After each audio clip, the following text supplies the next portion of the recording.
n'est-ce pas? C'est là où l'on accueille les publics qui viennent de partout. Vous voulez inculquer des connaissances professionnelles en vue de leur futur métier dans la gendarmerie, n'est-ce pas? Vous avez donc, vous avez vous êtes parti au conseil à Bambou pour présenter l'identité du sang-froid. Voilà, La vitesse, souvent, on lance souvent les documents dans l'armée, etc. par contingent. 3 contingents dans l'année, à savoir 4 mois, 4 mois. Si vous avez fait, supposons, 4 mois à Dakar Bambou, la gendarmerie prend pour chaque contingent 250 éléments. À l'issue, on les amène ici au centre pour les besoins professionnels liés à leur métier, à ce qui les attend dans cette unité, dans ce corps technique qui est la gendarmerie. Donc sans pour avoir, je vais laisser le soin à mon collègue là, Adam Omba, aussi d'aborder dans le même sens. Voilà, donc je vais aborder dans le même sens que lui. Donc c'est mon chef, comme il a si bien dit, il a effectué vraiment des passages ici. Un ancien élève de cet établissement. Voilà, donc je vais faire une brève présentation concernant ma simple personne. Voilà, donc je suis ici de la 41e promotion des élèves d'une manière un peu professionnelle, brièvement et très succincte quoi. Donc je suis parti dans j'ai quand même choisi de partir dans l'armée. J'ai choisi les drapeaux comme métier quoi, n'est-ce pas? Je suis parti dans l'armée en 2000, ok, pour intégrer la 12e bataillon d'instruction. La 12e bataillon c'est Bango. À l'issue de ma formation, 2 ans après, donc voilà, 2 ans après, donc je suis parti rejoindre, ok, de l'autre côté, c'est-à-dire, j'ai pas eu la chance donc, de l'engager dans l'armée. Mais je suis toujours dans l'optique donc de vouloir intégrer les drapeaux. J'ai encore essayé donc de tenter de faire le concours.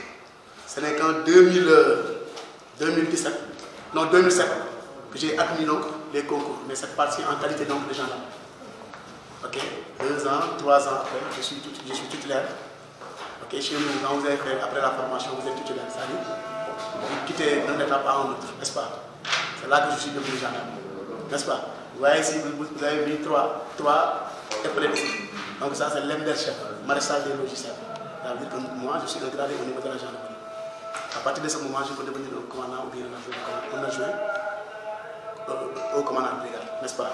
Pour gérer toute une brigade. Ça c'est une première présentation concernant donc, ma carrière professionnelle, n'est-ce pas? Donc je suis ici donc, dans le cadre donc, du service, mais cette fois-ci pour former les gens de auxiliaires, les gens qui nous viennent de Bangkok. Okay? C'est ici qu'ils acquièrent des formations de base pour intégrer plus tard la gendarmerie. Donc ici c'est un centre d'instruction. C'est là, donc j'ai quitté la brigade de Mbor après mon obtention de diplôme de qualification de gradé. Donc je suis affecté ici comme formateur. Voilà, donc aujourd'hui on va vous faire donc quelques cours, quelques étapes concernant le cyclisme. J'espère que ça sera un cours interactif, n'est-ce pas? Ça sera vraiment des échanges, n'est-ce pas? C'est très important.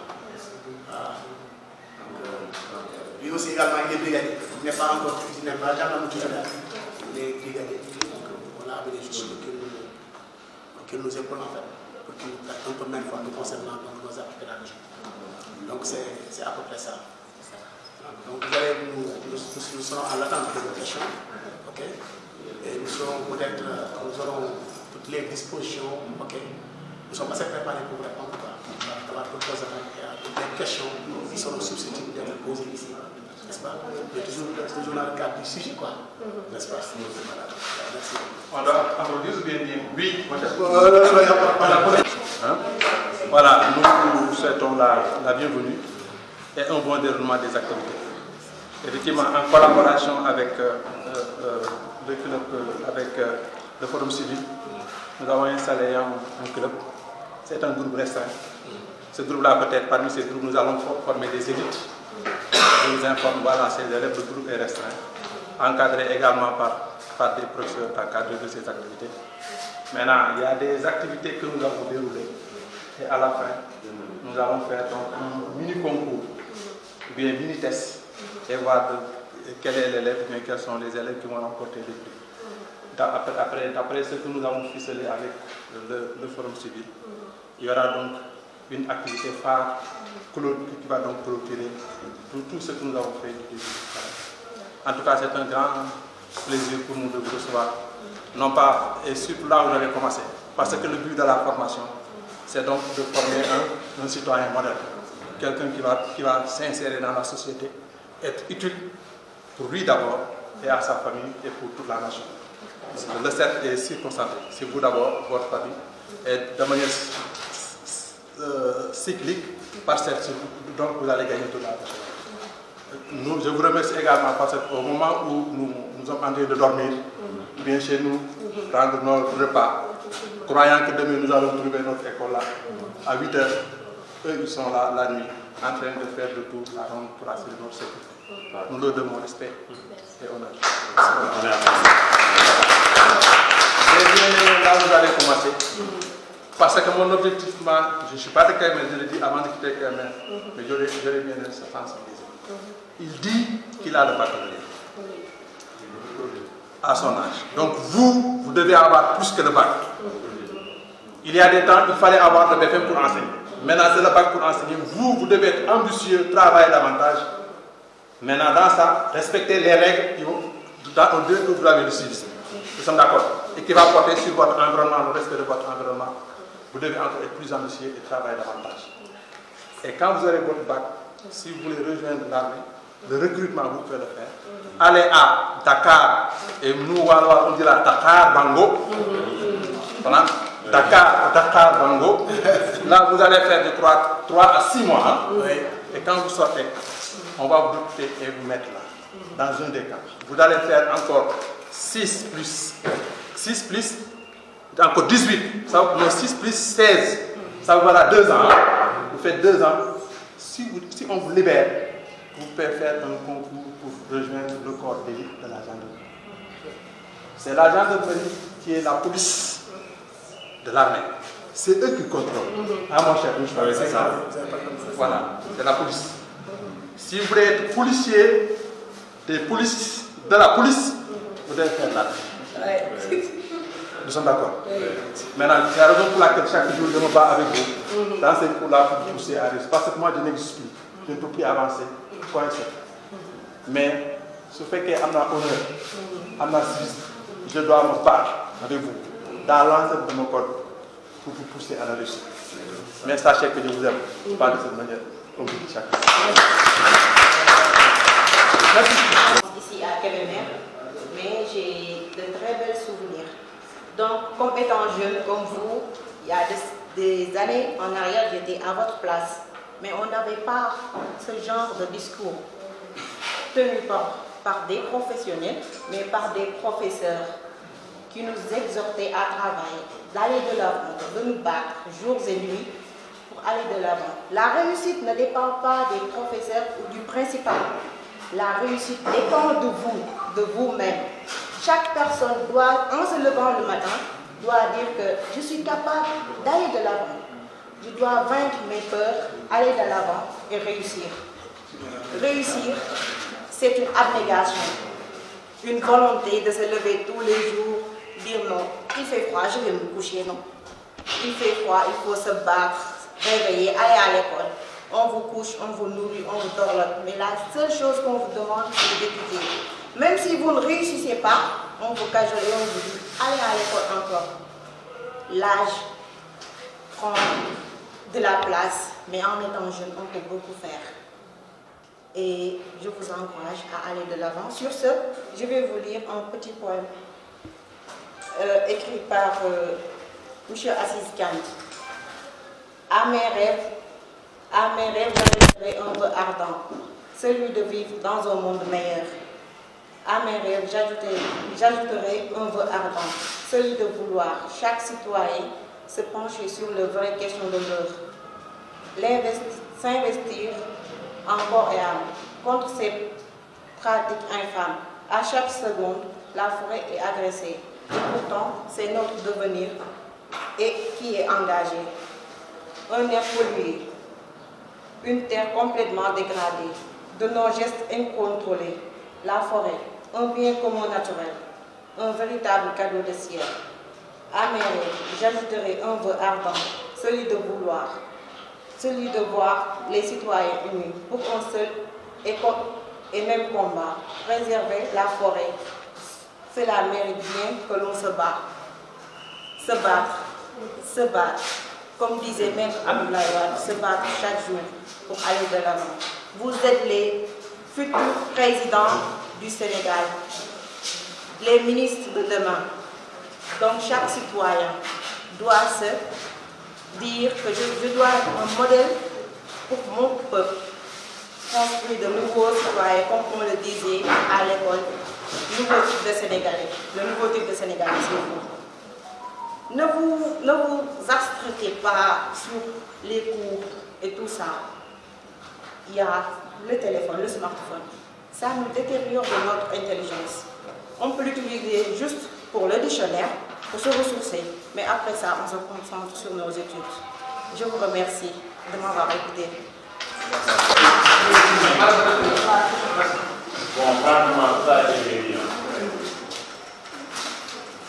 Donc, après la présentation, on passe à l'entretien. Le thème, aujourd'hui, nous avons débattu sur le thème concernant la sensibilisation sur le civisme et la citoyenneté. Et avant de commencer la leçon, je vais vous poser la question à savoir qui vous me donne quel acte de civisme. N'importe quel. Oui. Parlez fort, n'ayez pas le trac. Soyez à l'aise, relax. N'ayez pas gentleman dehors. Soit auditif, soit oui. Nettoyer, supposons la boule de l'école. N'est-ce pas? De quoi d'autre? Voilà. Les actes de cessez se font souvent dans les quartiers. Et quoi d'autre? Oui. Le respect des institutions de notre patrie, de notre pays, des lois, n'est-ce pas? De notre sceau, de notre drapeau, de notre hymne. Tout ça fait partie des actes civiques. Et quoi d'autre? Voilà. Pour ne citer que cela. N'est-ce pas? Donc, sensibilisation sur le civisme et la citoyenneté. Le civisme et la citoyenneté sont deux notions qui vont ensemble dans la société actuelle. Bon. On projette, on lit, après on revient aux commentaires, après ce sera pour vous interagir. On échange, n'est-ce pas? L'essentiel, depuis de cette exposition, pour sortir de la salle, chacun de nous sait qu'est-ce que c'est le civisme, qu'est-ce que c'est la citoyenneté, n'est-ce pas? Le civisme qui est l'état du citoyen respectueux de ses devoirs et des principes politiques, c'est distinct de la citoyenneté.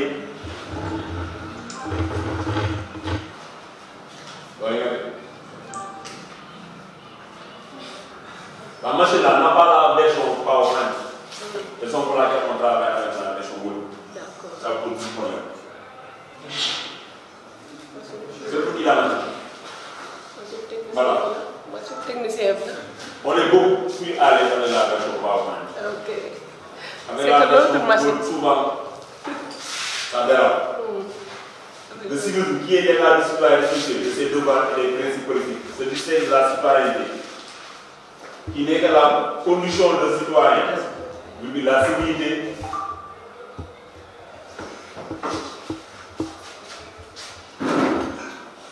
qui relève du respect des autres dans les rapports privés.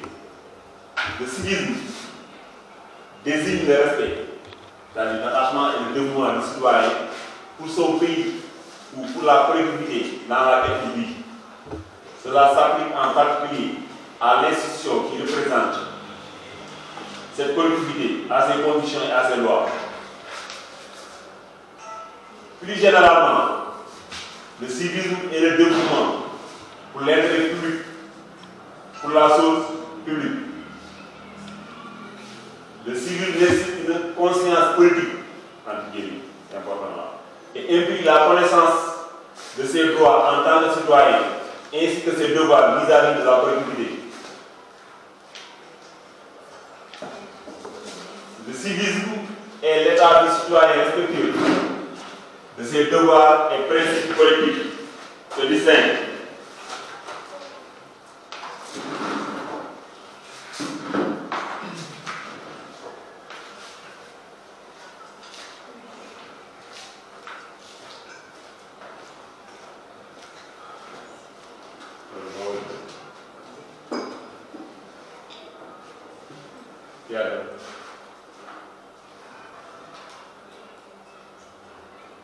Voilà, se distingue de la citoyenneté qui n'est que la condition du citoyen, de la civilité qui relève du respect des autres dans les rapports privés. Peut-être nous allons voir ici, qu'est-ce que c'est que les valeurs civiques? Les valeurs civiques citoyennes sont sans être exhaustives. La civilité, le civisme, la solidarité, l'intégrité, le patriotisme, la paix, la sauvegarde de l'intérêt général, le savoir-vivre collectif, l'ordre public, le respect du bien public et des bonnes mœurs. L'importance du civisme dans la société. Le civisme et la civilité permettent de concrétiser des valeurs comme le respect de soi, des autres et de l'environnement. L'ouverture à la différence. Dans le langage courant, le mot civisme englobe la notion de civilité. Je vais laisser le soin à mon collègue, je ne sais pas, pour la deuxième partie, en ce qui concerne la citoyenneté.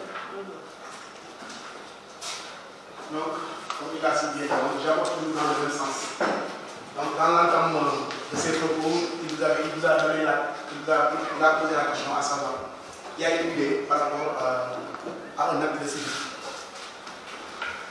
D'autres parlent par exemple de la pauvreté, le fait par exemple tout simplement d'enlever par exemple en cours de route, lorsque vous partez en vacances peut-être chez vous, juste à la descente, vous partez chez vous. Vous avez vu des matériaux ou bien des choses qui empêchent ou diminuent par exemple la liberté des passagers. Mais si vous les enlevez, vous avez fait un acte de. Vous avez fait un acte de. Vous avez fait un acte de citoyen ou bien de civisme. Vous avez fait un acte de civisme. N'est-ce pas? Donc, faire un acte de civisme, les gars, c'est très important. Quelquefois, il y a des choses que vous pouvez faire en tant que citoyen. N'attendez pas la gendarmerie ou bien la police ou bien peut-être au service des chapeaux-pompiers. Si vous pouvez aider une personne, donc faire un acte de civisme importe à tout un citoyen, c'est pour nous Sénégalais, n'est-ce pas?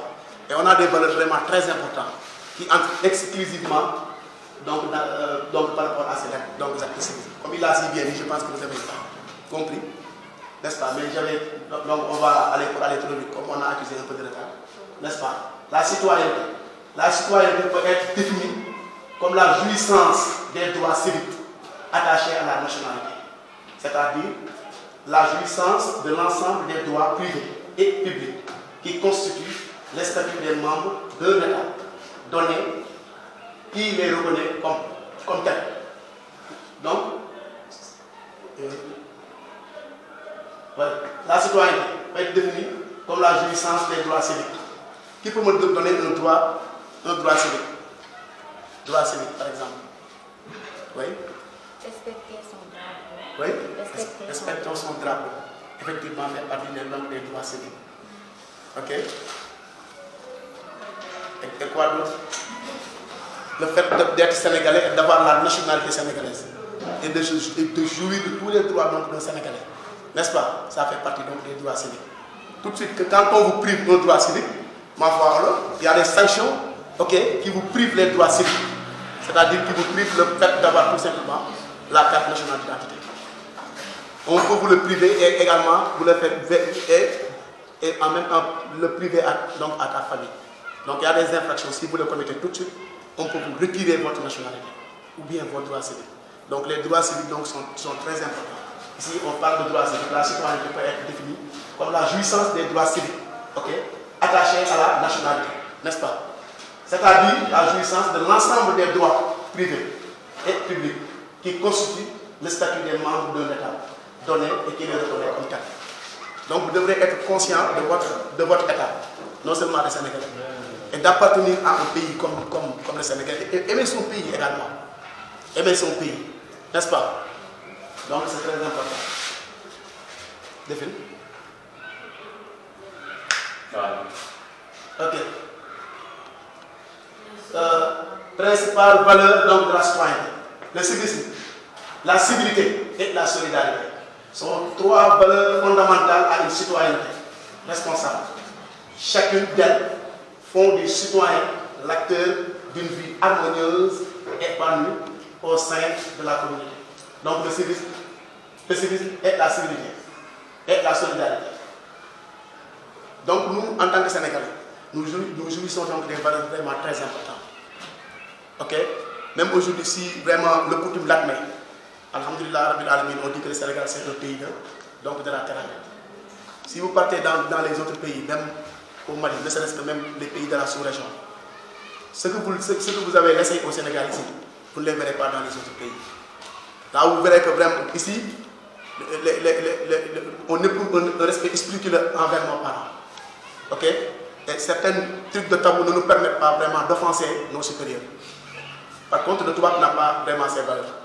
Le Toubab peut tout de suite défier son papa en lui disant papa tu es mort. N'est-ce pas? Nous on a des valeurs vraiment très importantes. Ok? On a également une discipline extraordinaire. Chez nous-mêmes, dans l'armée, on dit que la discipline fait partie des forces principales, donc des forces d'armée. Et cette même discipline, on pourrait vraiment l'instaurer même donc, au sein donc, de cette communauté. Ok? Donc, nous avons des valeurs vraiment très importantes. Et ici, je pense qu'on parle de ces valeurs fondamentales. N'est-ce pas? Donc, ces valeurs vraiment sont importantes. La citoyenneté repose sur... oui. Donc, les paliers de la citoyenneté. Les piliers de la citoyenneté.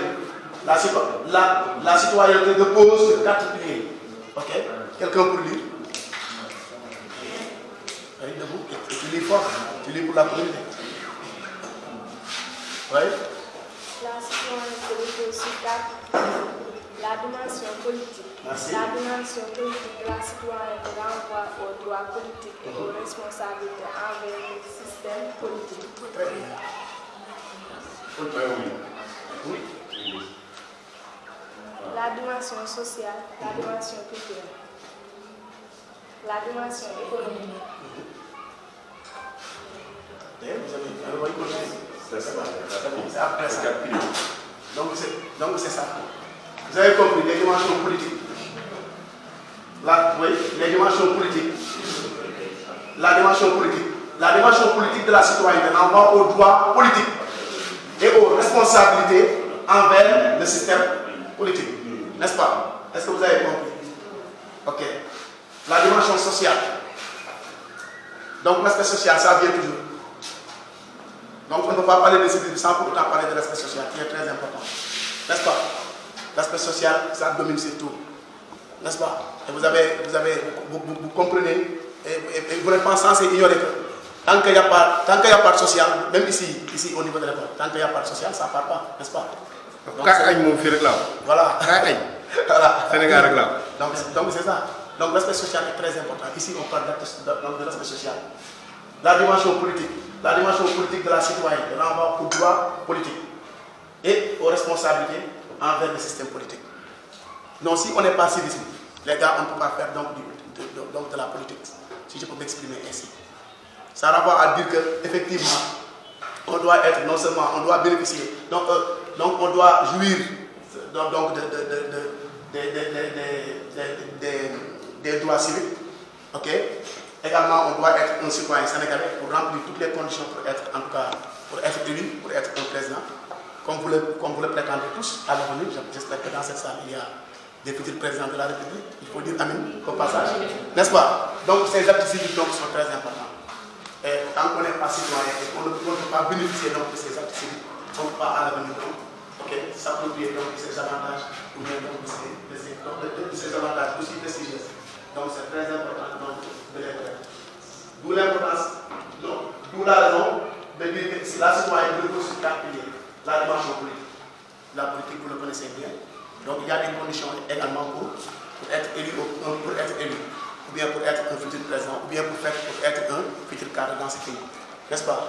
Donc, remplir ces actes de civisme également aussi, rentre exclusivement dans ces domaines. Ok, politique, ici on parle de politique. Et aux responsabilités envers le système politique. Ok? N'est-ce pas? Les dimensions sociales. Je vous ai tantôt parlé de social, sans pour autant trop approfondir ou bien trop vraiment entrer dans le détail. Ok? Dimension culturelle. Ok? Les dimensions culturelles, l'aspect culturel également, c'est très important. Il y a des moments de divertissement. Ok? Ça aide l'esprit d'ailleurs à voir plus clair. N'est-ce pas? Et les dimensions économiques. L'économie est très importante dans un pays. N'est-ce pas? Comme Abdoulaye Wade, notre cher ancien président, était un économiste. D'ailleurs, il est issu de cette localité, n'est-ce pas? Donc, le civisme englobe tout, n'est-ce pas? Pour ne pas citer tout cela, le civisme englobe tout, n'est-ce pas? Donc, je vais laisser le soin au débat de Nous allons voir le comportement de nos citoyens. Être donc un bon citoyen, c'est assumer sa citoyenneté. Ce n'est pas nécessairement comme le respect des principes et des lois qui sont le fondement de la responsabilité. La bonne conduite, l'obligation de traiter les autres citoyens avec respect et tolérance. En conclusion, nous allons voir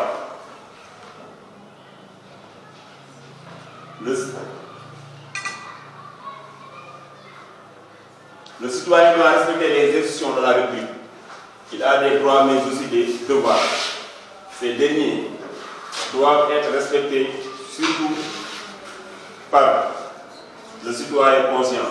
Donc, nous voilà au terme de notre déroulé pour l'exposer. Maintenant,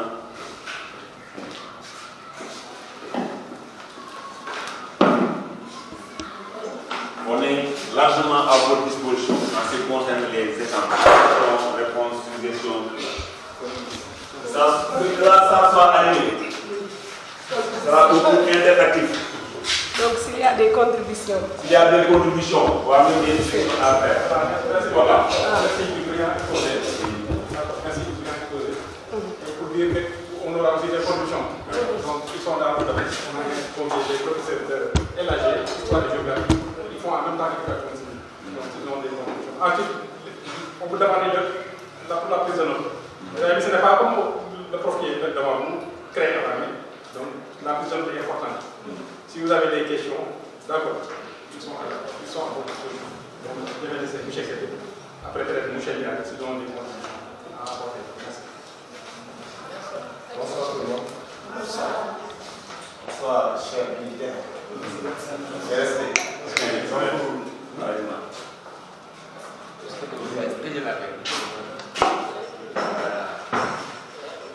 Nous vous remercions d'abord. Vous avez parlé du civisme et de la citoyenneté. Donc vous avez fait un brillant exposé. Donc nous vous félicitons de votre exposé. Mais nous, on est professeurs. Moi, je suis professeur de lettres d'histoire géo. J'ai beaucoup de classes d'histoire géo. Et dans nos programmes aussi, on parle souvent de civisme, on parle aussi de la citoyenneté. Par exemple, si on prend le programme de la 5e, en éducation civique, on parle du civisme, on parle aussi de la citoyenneté. Mais avant d'en arriver là, vous avez dit que donc le civisme et la citoyenneté, c'est deux choses qui vont ensemble. On ne peut pas les dissocier. Donc c'est deux choses qui vont ensemble. Le civisme et la citoyenneté. Mais avant d'en arriver là, je voudrais revenir un peu sur la société. La base, il faut parler d'abord de la société, avant de parler de civisme et de citoyenneté. C'est quoi la société? Qu'est-ce que c'est que la société? Si je parle de la société sénégalaise, c'est quoi la société? Cinquième. Qu'est-ce que c'est que la famille donc? C'est quoi la famille? Oui.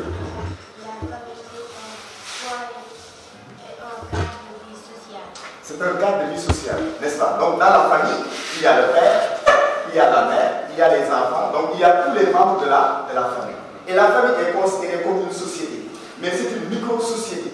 Une micro-société, c'est une petite société, n'est-ce pas? Parce que la société, c'est composé d'un groupe humain qui vit dans un territoire bien déterminé. Par exemple, on parle de la société sénégalaise. Maintenant, on nous dit que la famille est la cellule de base de la société. On apprend ça à 5e. la famille est la cellule de base de la société. Cela veut dire quoi? Donc c'est au niveau de la famille qu'on nous apprend à vivre dans la société. Vous avez votre père, votre mère, ils vont vous apprendre comment vous devez vivre quand vous sortez de la maison. Parce que la maison est la petite société, c'est une micro-société. Maintenant, si vous sortez de la famille, vous allez dans les rues, vous allez ailleurs, ça on peut considérer ce milieu-là comme la société en tant que telle. Mais c'est au niveau de la famille qu'on vous apprend à vivre dans la société. Maintenant, si on sort de la famille, on va ailleurs, c'est la société sénégalaise. Maintenant, la société sénégalaise, pour pouvoir vivre dans la société, qu'est-ce qu'il faut? Est-ce que tout est permis pour vivre dans la société? Non. Non. Comment on doit vivre dans la société? On doit suivre les lois.